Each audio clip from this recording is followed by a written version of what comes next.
Olá, seja muito bem-vindo, seja muito bem-vinda. Você está no podcast Dinheiro Foi Feito para Gastar? Eu sou Erasmo Vieira, mentor e planejador financeiro, e o objetivo aqui é ensinar você a usar melhor o seu dinheiro, porque dinheiro foi feito para gastar hoje, amanhã e principalmente no futuro. Então, se você quer aprender a gastar bem o seu dinheiro, investir seu dinheiro para realizações, você está no lugar certo. Clique aqui, compartilhe esse podcast no qualquer canal que você esteja assistindo, para você ajudar seus amigos, seus parentes a viver melhor com o seu dinheiro.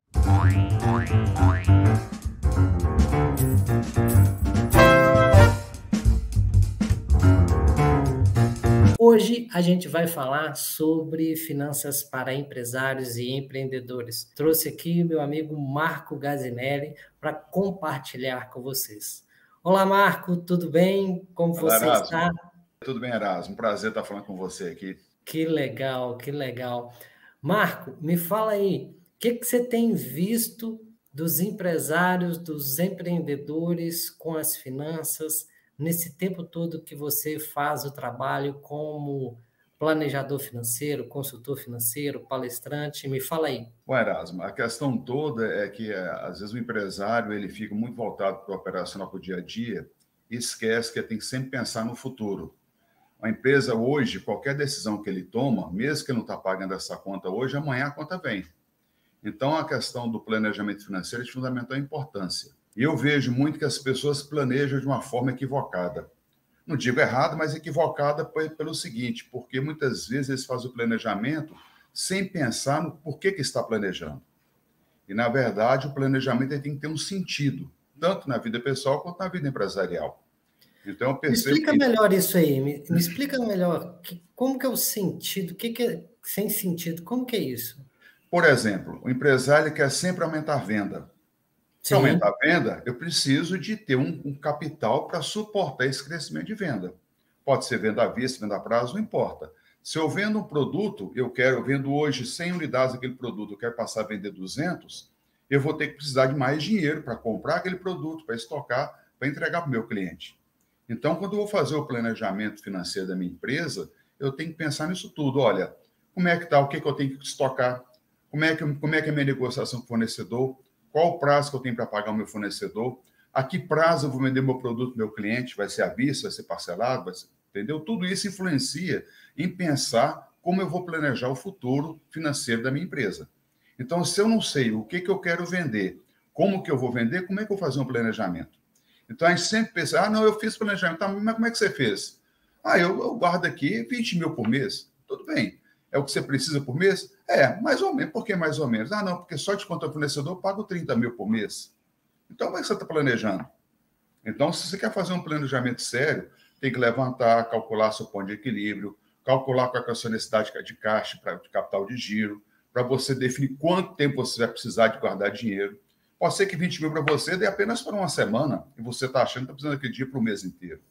Então, faltam muito essas questões conceituais que hoje em dia refletem muito no dia a dia da vida do empresário. Marco, pelo que você vê, está fácil de fazer dinheiro nesse mundo atual? Como é que tá as coisas? Eu não gosto de falar ganhar dinheiro, eu gosto de falar fazer dinheiro. O que você tem visto aí? Os empresários conseguem fazer dinheiro? O empreendedor tem conseguido fazer dinheiro diante de todas as circunstâncias? Olha, Erasmo, tem empresas que estão conseguindo fazer. Então, depende muito da característica do negócio, da atividade que o empresário está desenvolvendo, né? O local que ele está, e depende muito também da questão de como ele está enfrentando os desafios da economia, né? O desafio sempre teve. O empresário que não quer correr risco não pode ser empresário, não pode ser empreendedor. Correr risco, todos nós temos na nossa vida pessoal, só que a gente vai deixando para lá, né? Mas na vida empresarial, eu não posso deixar para lá. Eu tenho 5 funcionários, tenho 10 funcionários, eu tenho 1 funcionário ou 20, não importa a quantidade. Qualquer decisão que eu tomo de aumentar esse quadro pessoal, diminuir, influencia não só no resultado da minha empresa, mas influencia no resultado que eu quero enquanto empreendedor, influencia no resultado de cada pessoa daquela que está trabalhando na empresa que eu tenho. Então, hoje em dia, não está fácil você fazer dinheiro. Por quê? A concorrência está muito acirrada, muitas pessoas perderam o emprego na época da pandemia e começarem a empreender de uma forma diferente. Existe muito empreendedor informal que influencia na concorrência. Então, tudo isso influencia no resultado. Vamos pegar agora o que está acontecendo essa semana com as chuvas de granizo. Eu trabalhei recentemente com um grupo de produtor rural, produtor de café. Caiu muito granizo lá no sul de Minas. Provavelmente muitos produtores aqui perderam parte da sua produção. Então, é uma época interessante agora, começando aí a preparar para colher o ano que vem, e provavelmente vai ter quebra na produção do ano que vem.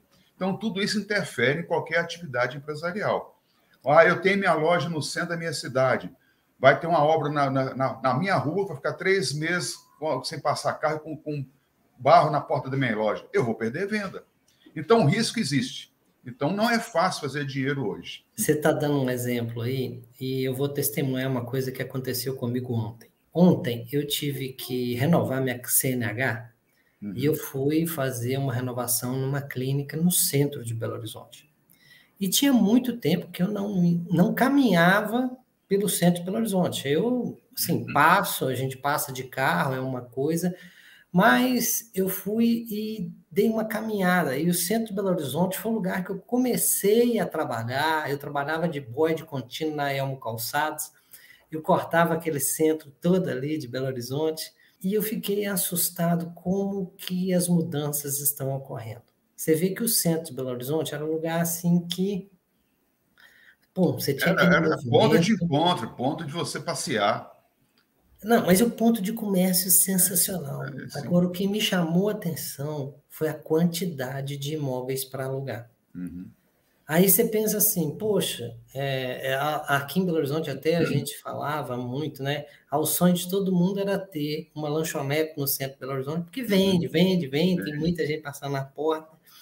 Mas a realidade agora está totalmente diferente. A quantidade de imóveis para alugar, eu fiquei assustadíssimo, né? De ruas boas, ruas que antes eram muito movimentadas, muito vazias. E aí, se o empresário não está de olho nos resultados, não está de olho na alteração, pode trazer grandes problemas, né, Marco? Aí, Erasmo, o problema pode muitas vezes estar lá na origem. Eu falo o seguinte, o grande problema hoje do empreendedor brasileiro é que ele sempre está procurando fazer mais do mesmo. O que isso quer dizer? Olha, abri um hortifruti aqui na esquina, o cara está vendendo bem.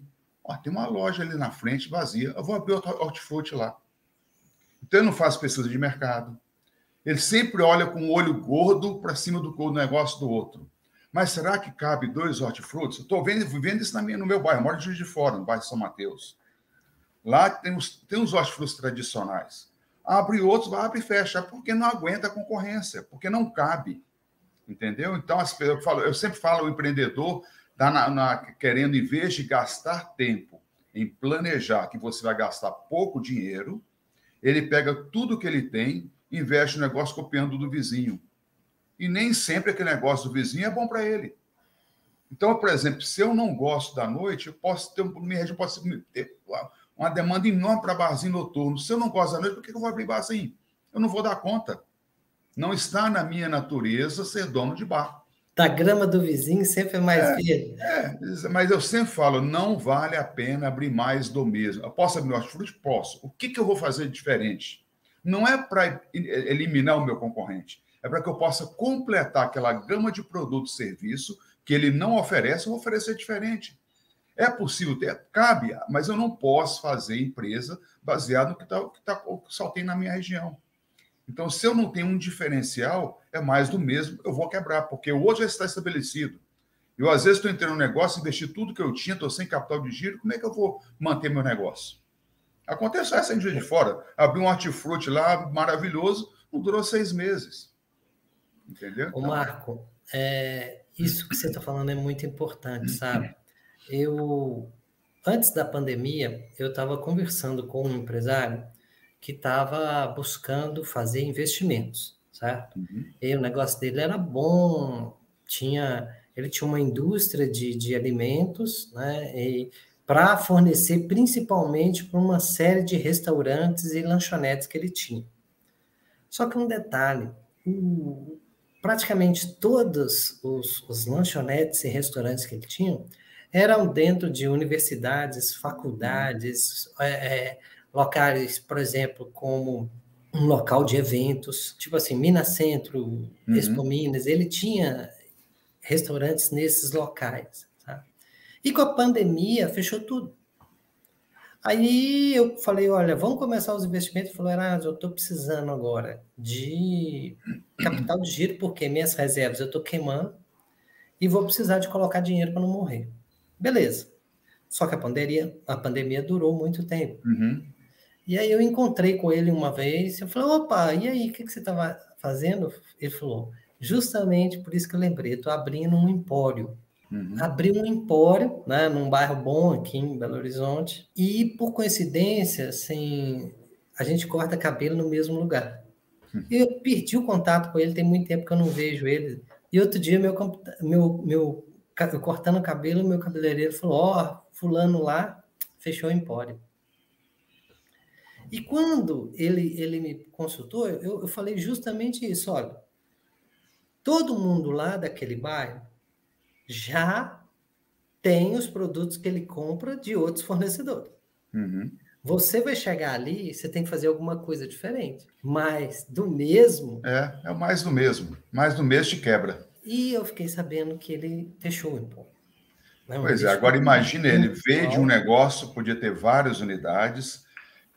Você falou um tema interessante. Quando eu tenho uma atividade empreendedora, atividade empresarial, em um segmento, no caso de universidade, onde existe uma sazonalidade muito pesada, que é o que acontece no ramo da educação, lembrar que geralmente a educação funciona de fevereiro a junho, agosto a dezembro, ou de fevereiro até novembro, às vezes começa em março, então tem pelo menos 3 meses ao longo do ano que eu não vou vender nada. Nada. Então, aí precisa de mais planejamento ainda, porque eu vou faturar em 8, 9 meses e tem que fazer essa reserva para durar 12 meses. Então, os custos são para 12 meses. Né? 12 meses. Então, eu tenho que fazer esse planejamento financeiro, porque senão eu quebro. Aí, muitas dessas universidades abrem licitação. Não, eu quero aquele ponto de qualquer jeito. Então, eu vou baixando meu preço, baixando minha condição toda, que eu fico sem margem. E a margem de fundamental importância, porque se eu não tenho margem de preço, que gera uma sobra para mim, um lucro para mim, eu dificilmente vou conseguir fazer essa reserva financeira. Então, tudo isso influencia no resultado que eu quero alcançar. Não hoje. Hoje, tudo bem, estou começando, estou com 1000 amores para aquele meu negócio que eu estou abrindo, mas e amanhã? A hora que a paixão acabar e virar rotina, como é que eu vou manter esse casamento com o meu negócio que eu criei? Como é que eu vou seguir com ele? O que eu vou estar fazendo para alimentar aquele negócio para ele dar certo? Se eu não tenho reserva financeira, se eu não fiz um planejamento, se eu não sei quanto é que custa.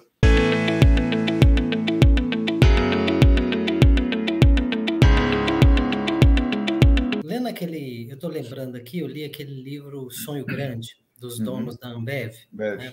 E o Jorge Paulo Lemann fala lá no livro que custo é igual unha, que você tem que estar sempre aparando, lixando, cortando, porque senão eles só vão crescendo. O que você tem visto hoje dos empresários com relação a custo e principalmente com esse...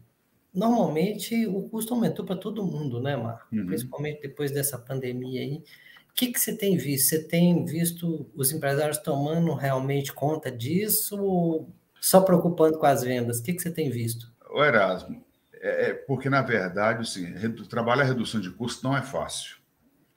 Então, se eu não fiz voltando lá na origem de novo, se eu não fiz um bom plano de negócio que eu quero empreender, ou mesmo que a empresa já existe há 10, 15, 20 anos, eu tenho que estar sempre avaliando, eu vou ter que reduzir custo. Agora, eu tenho que saber reduzir custo. Não é simplesmente eu vou cortar 10% da minha despesa, não é por aí. Então, por exemplo, como é que eu vou cortar 10% da energia elétrica se meu negócio depende 100% de energia elétrica? Talvez trocando equipamento, consumir menos, talvez readequando meu horário de funcionamento para trabalhar no horário com energia mais barata. Se for possível, tudo bem. Mas se não for possível, então tem que criar outras alternativas para redução de custo. Onde é que eu vou reduzir o custo? Desperdício de matéria-prima. Infelizmente, ainda existe muito desperdício de matéria-prima no processo produtivo. Existe muito desperdício. Restaurante self-service é um exemplo disso. Eu tenho um amigo, eu falei, rapaz, para com isso. Eu tenho até medo de medir o que é desperdiçar. Se você não medir, você vai quebrar. Porque você monta lá seu conjunto lá no self-service, lá na plataforma de servir, você vai colocar uma unidade de cliente, talvez precise daquilo tudo. Talvez você não pode reduzir, talvez 2 ou 3 pratos ali de variedade, porque o que você tem que pesar na entrada e na saída. Porque o que saiu é o que você vendeu, o que sobrou você perdeu. Então, você planejou lá, olha, e aí já dá um exemplo de restaurante. Um restaurante médio, o custo do alimento, da matéria-prima, do insumo para produzir alimentação, não pode passar de 30% do preço de venda. Essa é uma média que eu já medi em vários tipos de negócio e não pode passar disso. Ah, não, o meu é mais sofisticado? Lógico que vai aumentar esse percentual. Se eu uso só filé mignon, picanha maturada, vai aumentar, mas se eu pegar o restaurante médio. Então, mas como é que eu meço isso? Eu tenho que pesar. Eu tenho que pesar o self-service no início e pesar no final, saber o que gerou ali de venda em quilo. Você vai lá no seu faturamento e olha o que você faturou, ver se está condizente ou não. Então, na verdade, o que eu vejo é o seguinte, a pessoa não sabe trabalhar com redução de custo. Na verdade, Erasmo, que é importante o empresário ter consciência é o seguinte, a única coisa que nós administramos nas nossas empresas chama-se custo e despesa. São parecidas, né? Tem conceitos diferentes, mas está ligado ao quanto é que custa o seu negócio. Por quê? Porque eu tenho a decisão de aumentar ou de diminuir meu custo. Fornecedor, eu trabalho custo? Eu tento negociar com o fornecedor, formar parcerias, buscar outros fornecedores para reduzir o custo da minha matéria-prima, da minha mercadoria. Na venda, eu tento fidelizar o meu cliente. Eu não sou dono do cliente, mas da minha empresa eu tenho que ser dono. Dono não no sentido de poder, de mandar, mas dono de tomar decisão, principalmente relacionada a custo. Infelizmente, a maioria dos empresários não cuidam do custo. Estoque é um exemplo disso. Toda consultoria vai fazer em empresa comercial e industrial, a gente vai direto no estoque. 80%, 90% do problema está lá. As pessoas adoram comprar o que não vai vender. Ah, não, mas eu gosto desse produto, eu gosto de consumir. Você é consumidor, aqui você é empresário. Será que o seu cliente tem o mesmo gosto seu? Entendeu? Então, tudo isso influencia na redução de custo. Você sabe, Marco, que teve uma vez que uma pessoa assistiu uma palestra minha e ela me ligou e telefone, a gente bateu um papo rápido, né? E ele falou, cara, depois da sua palestra eu fiquei pensando aqui e eu preciso de um dinheiro para colocar no meu negócio aqui e ele tem um depósito de material de construção, sabe? E eu estou precisando de injetar um dinheiro para melhorar o caixa da minha empresa aqui. E eu falei, ótimo e tal. E quanto você vende por mês? Ah, eu vendo aí uns 100 e pouco, 200 mil por mês. Legal. E eu falei assim, quanto você tem de estoque? Ah, estoque? Ah, estoque eu tenho muita coisa. Tem quanto, mais ou menos? Ah, tem mais de R$1 milhão. Pois é. Eu falei, então você não está precisando de dinheiro. Seu dinheiro está aí guardado em caixa. O dinheiro está aí. Tem um fato até que foi real, tá, Erasmo? Real, fato real também.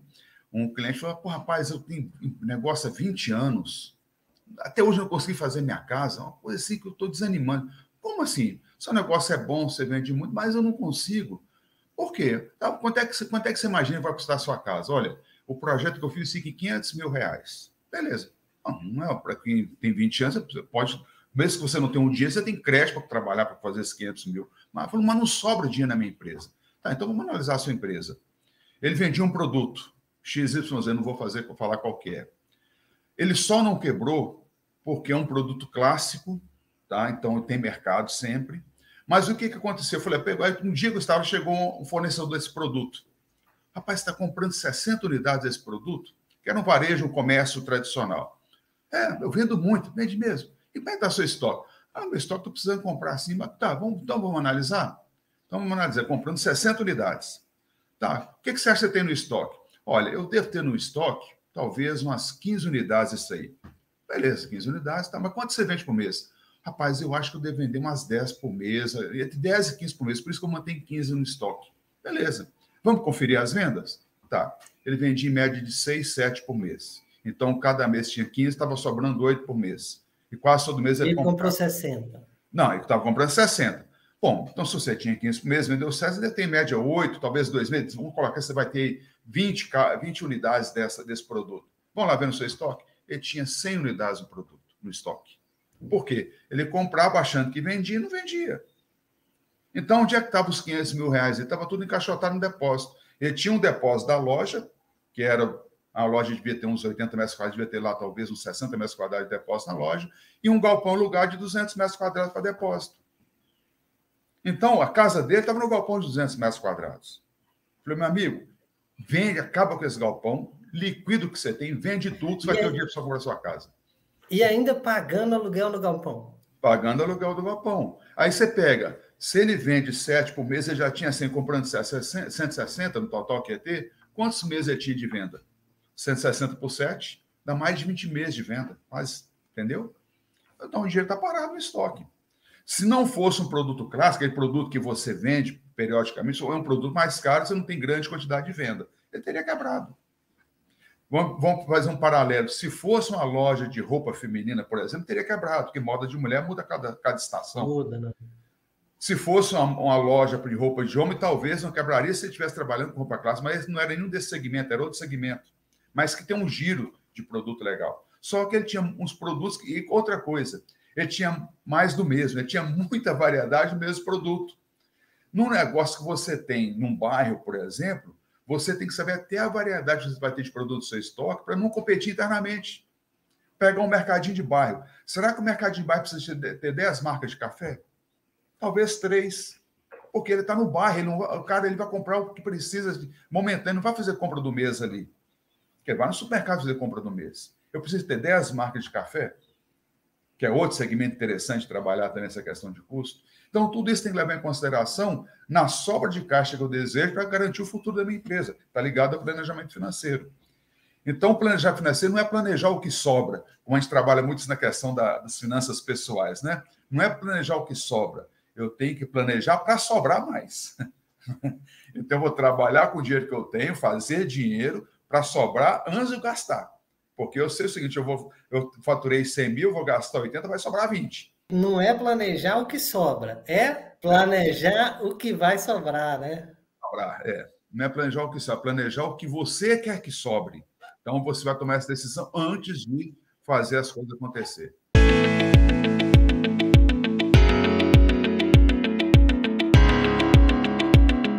A gente está conversando aqui, né? Você é parceiro, a gente é parceiro aí na questão dos investimentos. Eu te indico aí, vários clientes que precisam para esse acompanhamento. Fala um pouco sobre a sua experiência, só para as pessoas entenderem, o público aqui, né? A gente está falando num podcast que dinheiro foi feito para gastar, né? E pelo tudo que você está compartilhando com a gente aqui, a gente está vendo que muitos empresários, muitos empreendedores não estão sabendo gastar bem o seu dinheiro, né? Seja no estoque, nos controles, né? Nessa questão que você acabou de falar. Mas fala um pouco sobre a sua experiência, da sua história aí, só para as pessoas entenderem. Eu trabalho com consultoria empresarial há quase 20 anos, né? Eu já trabalhei no FUTEC do Sebrae, então já trabalhei em grandes empresas, também fora do Sebrae. Minha formação sou contador formado, mas não exerço a profissão de contabilidade. Trabalho muito com planejamento empresarial, estratégico e financeiro, já com as empresas, grandes empresas também, pequenas empresas. Então, eu já tenho essa experiência de quase 20 anos trabalhando com micro, pequena empresa e média empresa. Então, a gente vê que o empresário, quando ele realmente assume o papel dele de empresário, e eu já tive comércio, já tive lanchonete, já tive loja de atacado de alimentos, já tive uma pequena indústria que eu tenho hoje como hobby, que vai virar um negócio no futuro ainda. Então, no meu comércio, por exemplo, aqui da experiência que eu tenho, que também ajuda os outros. Se eu sou empresário, não importa a empresa que eu sou, meu primeiro papel é ser empresário. Não, eu tenho deficiência de funcionário, eu posso ajudar no operacional? Posso, mas eu não posso ter responsabilidade de fazer todo o operacional. Eu tenho que ter gente para fazer, porque senão eu não cumpro o meu papel enquanto empresário e gestor. O principal papel de empresário, eu tenho sempre falar isso com meus clientes, tá, Erasmo, de consultoria, olha, você é produtor rural, você é comerciante, você é profissional liberal, seu principal papel é gestor. O que o gestor faz? Não só comanda, o gestor define estratégia de compra, estratégia de venda, busca novos mercados, ele pensa em estratégia, o que o funcionário precisa de capacitação, ele planeja, faz o planejamento financeiro, ele faz o controle operacional, não de pessoas, mas da atividade em si. Então, nesses 20 anos, eu aprendi muito. E o meu negócio, principalmente o último negócio dessa loja de atacado, eu aprendi muita coisa. E, inclusive, algumas coisas até contrapõem um pouco a teoria. Não assim que a teoria está errada, mas a teoria ela é de forma genérica. Então, tem que saber, eu tenho que ter competência enquanto gestor para identificar o que aquela teoria pode me ajudar, aquele conceito me ajuda, e se eu tenho que fazer alguma adaptação para colocar aquela teoria em prática na minha atividade empresarial. Entendeu? Então, isso eu aprendi isso na prática mesmo. Então, eu trabalho com consultoria financeira, trabalho com cooperativas, trabalho com micro, pequena empresa, comércio, indústria, serviço, área rural. Então, essa experiência a gente vai aprendendo muito, né, Erasmo? Lembrando que esse é o podcast Dinheiro Foi Feito para Gastar. Né? Sou Erasmo Vieira, estou aqui com o Marco Gazinelli, e a gente está falando de finanças hoje, planejamento financeiro para empresários e empreendedores. Marco, a gente já está chegando ao final, só que eu quero que você me fale o que você tem visto aí de empresários que trabalham com as finanças pessoais misturadas com as finanças do negócio. Eu quero que você fale o que eles têm feito de errado e também dê dicas, se eles têm feito de errado, dê dicas para como que as pessoas devem se preocupar com isso. Na verdade, Geraldo, a gente fala assim que o empresário, a visão do empresário é diferente do funcionário, de qualquer tipo de empresa que não seja funcionário dele. O que eu falo é o seguinte, o empresário, ele tem compromissos com os funcionários, fornecedor, com os parceiros que ele tem de negócio. Então, na verdade, ele não preocupa muito com a sua remuneração. A gente fala que o empresário recebe o que sobra quando sobra. Então, qual a primeira dica que eu dou para o empresário nesse ponto? Olha, sua empresa tem condição de pagar quanto por mês? Olha, eu consigo tirar R$3.000 por mês sem apertar o caixa. Então, você vai fazer o seguinte, olha, você vai pegar R$3.000 todo mês, vai marcar, eu não consigo tirar de um, então vou marcar, eu não vou tirar na primeira semana, tem que pagar os funcionários, é pesado para mim o caixa. Então, eu vou tirar, por exemplo, do dia 10 e dia 20, eu vou tirar R$1.500 por R$1.500, R$3.000, é o que a empresa pode me pagar. E eu vou ter que aprender a viver com aquilo ali. Então, muitas vezes a gente fala, faz um trabalho agora em cooperativa que chama Fique Mais Feliz, que é exatamente trabalhar essa questão da relação da pessoa com ela mesma, com o negócio que ela trabalha. E uma das questões é o padrão de vida. O grande problema que a gente vê hoje no Brasil, vou falar de Brasil, que a gente está aqui no Brasil, é que as pessoas sempre têm um padrão de vida acima do que ela pode ter. Então, ela está sempre gastando mais do que ela pode gastar. Então, se o meu negócio me gera R$3.000 de renda, eu tenho que aprender a viver com aqueles R$3.000 de renda. E eu vou me pagar. Eu tenho que reconhecer o trabalho que eu faço na minha empresa. Eu não posso ficar à mercê de pegar o que sobra. Não posso pegar migalha. Mas eu tenho que fazer a empresa gerar renda que possa me pagar R$3.000 por mês. Aí é a competência que eu tenho enquanto empresário. Eu tenho que trabalhar meu negócio, eu tenho que pagar todo mundo e me pagar. Porque eu sou dono do capital, não da empresa. A empresa é um meio que eu descobri, que eu criei, para trabalhar o capital que eu coloquei nela para render para mim. Então, eu tenho que reconhecer todo o esforço que eu faço, celebrar as minhas conquistas, que pode ser 1.000, 2.000, 3.000, 10.000, não importa, para que eu possa ter coragem de enfrentar e avançar adiante com o empreendimento que eu criei. Ou mudar de empreendimento também. E você tem visto muito isso dos empresários misturar as contas pessoais com as contas do negócio? Isso é rotina, isso é normal. É raro o empresário que separa as finanças pessoais das finanças empresariais. E aí ele faz tudo errado, né? Ele cria dias na pessoa física, como ele só tem uma fonte de renda, vai tirar da empresa. Então, não pode. É o que eu estou ligando ao padrão de vida. Então, eu tenho que ter um padrão de vida condizente com a renda que eu tenho. Olha, essa renda permite que eu saia só uma vez por mês para jantar fora, eu só posso sair uma vez por mês, eu não posso sair duas. Então, se eu gastar esse meu mês que vem, eu tenho que economizar para cobrir aquele buraco do caixa. Eu não posso jogar tudo isso lá na empresa, que às vezes ela tem um mercado que é limitado. Então, eu tenho que aprender a trabalhar estratégias novas na minha empresa para que eu possa fazer ela crescer. Recentemente, Marco, eu fui ajudando um empreendedor, o empreendedor falou assim, meu negócio está dando bem e tal, agora eu entendi, Erasmo, que eu tenho que fazer uma reserva para o meu futuro financeiro, porque senão eu vou aposentar com um salário mínimo só. Eu falei, correto, é isso mesmo, porque quem é empresário está contribuindo com um salário só vai aposentar aos 65 anos com um salário. E aí a gente resolveu fazer uma previdência privada para ele. Um plano de previdência. E na hora que eu estava fazendo o plano de previdência para ele, eu falei assim, agora a gente vai ser débito em conta? Sim, débito em conta. Qual que é o nome da conta? É o conta da minha empresa. Eu falei, não, eu preciso de um número de conta pessoa física, estou fazendo para você. Não, para economizar eu não tenho conta de pessoa física. Pois é. Então, a pessoa não tinha nem uma conta pessoa física, tudo misturado. E isso é um grande erro, né? Isso é um grande erro. E outra coisa, teve uma vez, isso já tem há bastante tempo, eu cheguei para uma mentoria numa escola de dança e academia também, sabe? E a mulher falou lá que o negócio estava feio lá, sabe? Aqui que não conseguia tirar um dinheiro do caixa, o negócio estava muito apertado. E aí, durante os primeiros 30 dias, a gente arrumou uma funcionária lá que estava anotando, né, e contabilizando todas as retiradas no caixa. E aí, na reunião que a gente teve no mês seguinte, eu falei, ó, a senhora tirou 4 mil reais. Não, de jeito nenhum, não. Ó, dia primeiro só tirou 50 aqui e 80 aqui. Ah, não, mas isso é para o meu almoço. Não, mas isso é para minha gasolina. Aí isso é a escola do menino, não é para mim, é a escola do meu filho. Aí você paga uma moça que trabalha em casa diarista, tá lá. Tudo é dinheiro que sai, é pro labore. É E não tinha retirada nenhuma. Não, nenhuma, pois é. Isso acontece, infelizmente. Marco, o objetivo desse podcast é capacitar as pessoas para gastar melhor o seu dinheiro, usar melhor o seu dinheiro e investir para realizar sonhos. E eu tenho visto muito, eu tenho falado muito, que eu tenho visto empresários que sabem fazer dinheiro, sabem... Que a pessoa empreende do nada e cria coisas... Onde toca, vira ouro. Onde que toca, vira ouro, vende. O problema dele não é vender. O problema dele é que ouro em pó, ouro em pó e o vento leva, né? Porque não sabe controlar e gastar, né?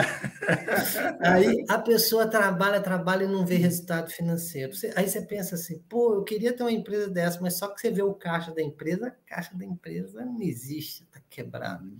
E eu falo que os empresários têm trocado muito cebola e trabalhado sem resultado. Você tem visto isso realmente?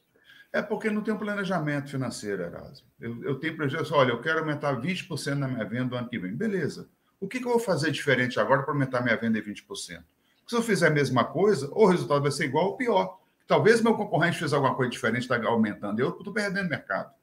Então, cada dia eu tenho que pensar sempre o que eu vou fazer de inovação estratégica na gestão da minha empresa, seja na hora de comprar, de gerenciar meus custos e até de vender, porque eu possa ter melhor resultado.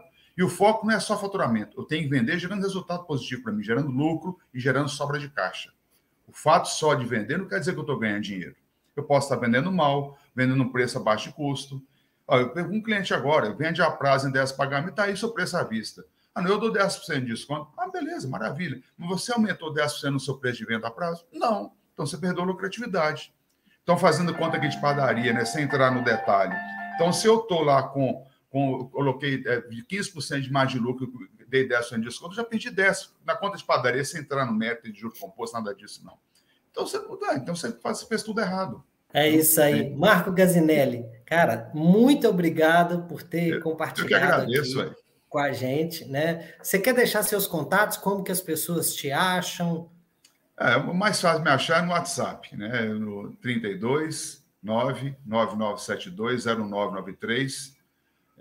Então a gente fica viajando muitas vezes, não tem tempo de parar para pensar em olhar Instagram, essas coisas, né? Então eu gosto mais do WhatsApp, que é mais direto. E se as pessoas quiserem também, não conseguirem te achar, não guardou aí, entre em contato comigo aqui, que eu passo o contato do Marco, que ele pode te ajudar você, na sua empresa, nos seus negócios. Okay. Te agradeço muito, eu que agradeço mais uma vez. É muito bom conversar com você. A gente aprende muito. Eu também. E vou te chamar aqui para a gente compartilhar sobre outros assuntos, sobre finanças, sobre principalmente os erros que as pessoas têm feito no planejamento financeiro, porque esse é o podcast Dinheiro Foi Feito para Gastar. E se você gosta de gastar e quer aprender a ser um empresário de realmente sucesso, né, com dinheiro, com resultado, siga aqui, coloque aí o sininho, clique no sininho, marque, compartilhe esse podcast em qualquer plataforma que você estiver assistindo. Muito obrigado. E no próximo podcast a gente vai falar de finanças para um público especial. Finanças para mulheres. Então, se você conhece alguma mulher que precisa, dê a dica que a gente vai falar com uma planejadora financeira sobre finanças para mulheres. Te aguardo no próximo episódio. Um grande abraço. Obrigado, tchau, tudo de bom. Felicidade e sucesso para todo mundo. E sejam felizes. É isso aí, Marco. Valeu.